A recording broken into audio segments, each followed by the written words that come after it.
आज वेदिका के पैर जमीन पर नहीं पड़ रहे थे। आखिर इतने बड़े घर का रिश्ता जो आया था उसके लिए वो छुप कर मम्मी पापा और बुआ की बातें सुन रही थी। देखो नरेश, लड़के वाले बहुत बड़े घर के हैं। तुमने सुना तो होगा ही, गुप्ता एंड सन्स के मालिक है। उन्हीं के छोटे बेटे के लिए वो वेदिका का हाथ मांग रहे हैं। मीना जी अपने भाई नरेश से बोली। पर दीदी, वेदिका अभी पढ़ रही है। वेदिका की मम्मी वसुधा जी बोली। अरे भाभी, जितना पढ़ ली बहुत है। ऐसे रिश्ते रोज रोज नहीं आते। वो तो उन्होंने किसी फंक्शन में वेदिका को देख लिया और बस उसे ही अपने घर की बहू बनाने का सोच लिया। तुम्हारे नंदोई की दुकान पर आते रहते हैं वो लोग, तो बस उन्होंने रिश्ते की बात चला दी। मीना जी बोली। पर दीदी, उस घर में शादी करने की हमारी हैसियत कहाँ है, तुम तो जानती हो। नरेश जी बोले। अरे सब इंतजाम वो खुद करेंगे, तो चिंता मत कर, बस तैयारी कर। वो लोग परसों आ रहे हैं सबसे मिलने। मीना जी बोली। सुनो जी, क्या अभी वेदिका की शादी करनी जरूरी है? मात्र 19 साल की है वो। मीना जी के जाने के बाद वसुधा जी बोली। अब इतने अच्छे रिश्ते को भी तो हाथ से नहीं जाने दे सकते। वेदिका की मां अपनी वेदिका वहां राज करेगी। नरेश जी बोले। पर कम से कम उसकी पढ़ाई तो पूरी हो जाती। वसुधा जी बोली। अरे वो लोग क्या इससे नौकरी करवाएंगे? उनके पास तो इतना पैसा है कि सारी उम्र बैठकर खाए तब भी खत्म ना हो। नरेश जी बोले। लड़के वाले वेदिका को देखने आए और बिना ज्यादा पूछताछ के रिश्ता तय कर गए। कुछ दिनों में शादी भी हो गई और वेदिका ससुराल विदा हो गई। आप दुकान पर नहीं जाते? शादी के कुछ दिन बाद वेदिका अपने पति नमन से बोली। अरे मुझे दुकान जाने की क्या जरूरत, भैया और पापा है तो। नमन लापरवाही से बोला। धीरे धीरे वेदिका को पता लगा नमन पढ़ा लिखा भी नहीं है और व्यापार में भी उसकी रुचि नहीं। दिन भर दोस्तों के साथ आवारागर्दी करना ही उसका शौक है। असल में नमन के अनपढ़ और निकम्मे होने के कारण ही उसके घर वाले वेदिका से शादी को तैयार हुए थे। वेदिका ने नमन को समझाने की बहुत कोशिश की, पर उस पर कोई असर नहीं हुआ। समय अपनी गति से चलता रहा। अब वेदिका एक बेटी की मां भी है, पर नमन को अभी भी अपनी जिम्मेदारी का कोई एहसास नहीं है। और एक दिन अचानक दिल का दौरा पड़ने से नमन के पापा गुप्ता जी चल बसे। अब व्यापार की सारी बागडोर नमन के बड़े भाई हर्ष के हाथ आ गई। सुनो जी, सारा व्यापार आप संभालते हो और देवर जी बैठकर खाते हैं। आप उनसे कुछ क्यों नहीं कहते? एक दिन नमन की भाभी मोनिका अपने पति से बोली। अरे वो क्या जाने व्यापार, 5वीं फेल। तुम चिंता क्यों करती हो?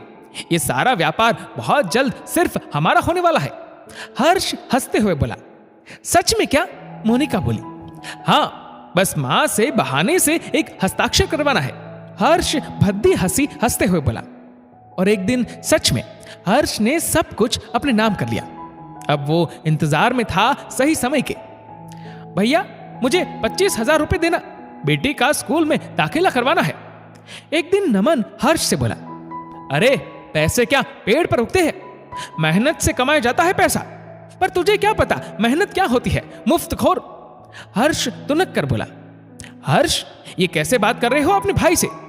तभी हर्ष की मां कामिनी जी वहां आ बोली। मां, आप तो चुप ही रहिए, आपने ही इसे इतना सर पर चढ़ा रखा है। मोनिका अपनी सास से बोली। ये क्या हो रहा है इस घर में?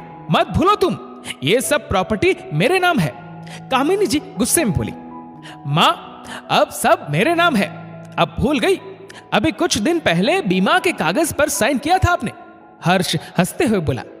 क्या? कामिनी जी ये सुन दंग रह गई। इन सब से मां को ऐसा सदमा लगा कि उन्होंने बिस्तर पकड़ लिया और कुछ दिनों में वो भी स्वर्ग सिधार गई। मां के मरते ही हर्ष ने नमन, वेदिका और गुड़िया को घर से बेदखल कर दिया और वो लोग नौकरों के लिए बने आउट हाउस में रहने लगे। कुछ महीने तो गहने बेच गुजारा हुआ, पर कब तक? तुम कोई नौकरी क्यों नहीं करते? वेदिका नमन से बोली। पर मुझे कोई काम थोड़ी आता है, नमन बोला। तो कहीं मजदूरी ही कर लो, वेदिका बोली। पागल हो क्या? मैं मजदूरी करूंगा? गुप्ता फैमिली का बेटा हूं मैं, नमन अकड़ से बोला। कौन सी गुप्ता फैमिली? यहां खाने के लाले हैं और तुम्हें अपनी अकड़ की पड़ी है, वेदिका गुस्से में बोली। आज वेदिका पछता रही थी कि क्यों नहीं उसने अपनी पढ़ाई पूरी की। कम से कम आज नौकरी तो कर सकती थी। ठीक है, मैं अपने पापा के घर जा रही हूं गुड़िया को लेके। जब कमाने लगो हमें लेने आ जाना। मैं नहीं कहती तुम लाखों कमाओ, मैं थोड़े में गुजारा कर लूंगी, पर यूं नहीं, वेदिका रोते हुए बोली। हाँ हाँ जाओ, मैं वैसे भी तंग आ गया हूं तुमसे, और कभी वापस मत आना। नमन की अकड़ अभी भी बरकरार थी। वेदिका ने घर आ जब सारी बात अपने पापा मम्मी को बताई तो उन्होंने सर पीट लिया अपना। अब क्या सोचा है तुमने बेटा? नरेश जी वेदिका से बोले। पापा, तब जो गलती मुझसे हुई मैं उसे सुधारना चाहती हूं, मैं आगे बढ़ना चाहती हूं, वेदिका बोली। ठीक है बेटा, नरेश जी उसके सर पर हाथ फेर कर बोले। वेदिका ने बीए का प्राइवेट फॉर्म भर दिया और पढ़ाई शुरू कर दी। गुड़िया का पास के छोटे से स्कूल में एडमिशन करवा दिया गया। जो थोड़े बहुत गहने वेदिका के पास बचे थे उन्हें बेच वो अपने कुछ खर्च पूरे कर रही थी, क्योंकि जानती थी उसके पापा के पास भी इतना पैसा नहीं है। उधर नरेश जी पछता रहे थे कि उस वक्त बड़े घर का लोभ ना कर बेटी को पढ़ाया होता तो यह दिन ना देखना पड़ता। खैर, वेदिका ने बीए पूरी कर बीएड का फॉर्म भर दिया। अब तक गुड़िया भी थोड़ी बड़ी हो गई थी। पढ़ाई के साथ साथ वेदिका ने कुछ घरों में जा ट्यूशन भी देना शुरू कर दिया, जिससे उसे ठीक ठाक कमाई होने लगी। आज वेदिका बीएड पूरा कर अध्यापिका बन गई और उधर ये खबर आई कि नमन ने कर्जदारों से तंग आ आत्महत्या कर ली, क्योंकि वो अब भी शौक पूरे करता था बस अपने, भले उधार लेकर। अब वेदिका का बस एक मकसद है, मेहनत कर अपनी बेटी के लिए पैसे जोड़ना। शादी के लिए नहीं, उसकी उच्च शिक्षा के लिए, क्योंकि अपने माँ बाप की गलती वो कभी नहीं दोहराएगी। दोस्तों, बेटी की शादी बड़े घर में करना ही किसी माँ बाप का सपना नहीं होना चाहिए, बल्कि उन्हें बेटी को काबिल बनाना चाहिए जिससे वो भविष्य की चुनौतियों का सामना कर सके।